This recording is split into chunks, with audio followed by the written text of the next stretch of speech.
Alrighty, got another one, this time against Bretonia on the Death Pass. Look at those armies. Yeah, something different. Brought Tretch.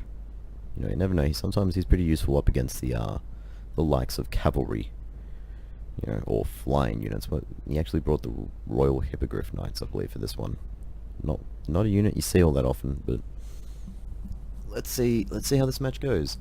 So I've got a front line of just regular clan rats. You know, I didn't think about bringing anything special. You know, sometimes it's good to bring the shields because they bring present bowmen, but I was just like, nah, just throw them in there. Night runners with slings, good cheap option. One warp lightning cannon, a plague priest with pestilent breath, vermintide, and blessed with filth on his what do you call it? Plague sensor thing, whatever it's called. Storm vermin with halberds, Tretch, halberds, sword and shield just for the heavier guys, which you didn't bring any of. And over here I've got the two lots of guard runners with poison. As for my opponent, his primary army is two lots of Grail Knights, no, Knights of the Lionhearted, and some Grail Knights, flanking the men-at-arms with polearms, and just regular men-at-arms with shields. They're supported by the Grail Reliquae, which is a great unit, which some people just don't bring when they bring infantry armies, and it's like, why? It's so handy, but whatever. As well as the Damsel of Beasts in the air, Alberic de Bordeaux, on his Hippogriff, Paladin with Guardian on his Pegasus, the Royal Hippogriff Knights, and some Pegasus Knights, not the Royal Pegasus Knights, just Pegasus Knights. Yeah. So let's see how we go. So he's pushing up with his main army as well as trying to come around, but I brought my guys out. I'm like, not gonna happen. I'm gonna send shots, but then they all just turned around. I'm like, shit, better start running away. So I start running away with those guys. They're probably gonna get caught though. I mean, they're so fast, the Pegasus Knights. How fast are Hippogriff Knights? 78 speed, yeah, exactly, and the Pegasus Knights very fast as well. So anyway, I send my main line out. I use my Warp Lightning Cannon and start wearing out these Grail Knights because they're going to give grief, as well as these Knights of the Lionhearted.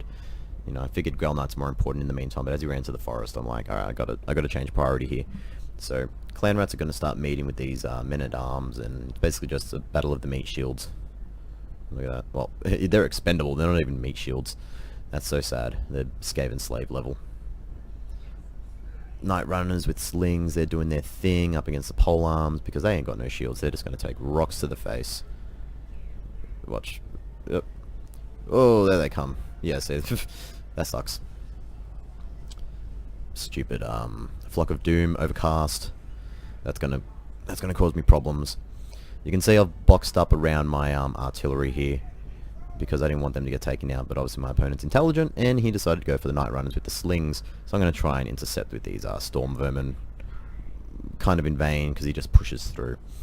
Over here, I didn't quite forget, I just knew that there was no point showing you guys that my gutter runners all got picked off. I mean, as far as I can tell, yep, that's all of them. They just got taken out, but I did some damage to the Pegasus Knights. That's what's important. You know, at least someone suffered, other than me. These Grail Knights are coming in, they're just collapsing on my formations. Meanwhile, Billowing Death, Billowing Death is just so good. These Mortis Engine effects, if you can get Billowing Death and you can get the Warp Shard armor, and you keep them on either flank, you can just collapse flanks so easily. Keep a tight formation in the middle. You know, if you're using a Grey Seer, use Overcast Death Frenzy on some Storm Vermin, they'll eat the middle. These Mortis Engine effects on the flanks will eat it, and, you know, you're laughing. Plenty of slings coming in. Warp Lightning Cannon doing its thing, taking out these Grail Knights, as well as my slingers. They're trying to make a difference on these artillery pieces. Just trying to keep them away, you know.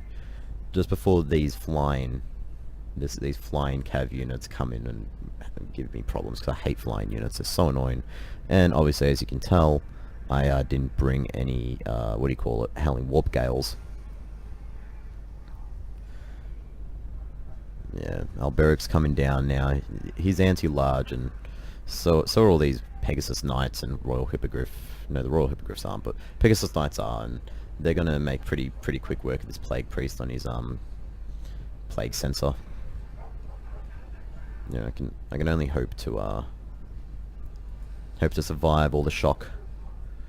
Their peasant units are just running away. They've had enough. You know, the knights have abandoned them, and now that the flying knights have come, it's like, no, maybe, I don't know.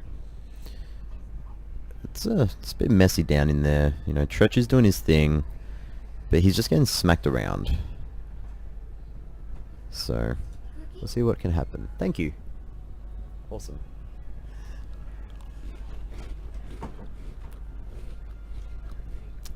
Royal Hippogriff, cycle charging.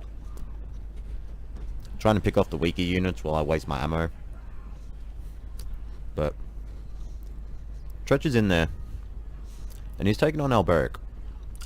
And that's a fight that Tretch will win, I think. I always bring Lucky Skullhelm.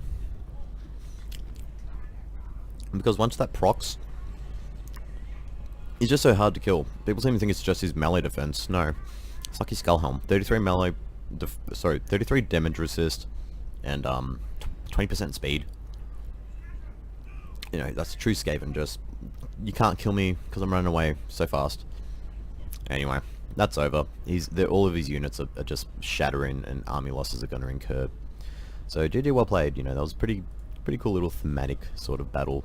Just sending in all the peasants to die while the knights try to come in and clean up. But, you know, it doesn't work because they're French. Anyway, have a good one.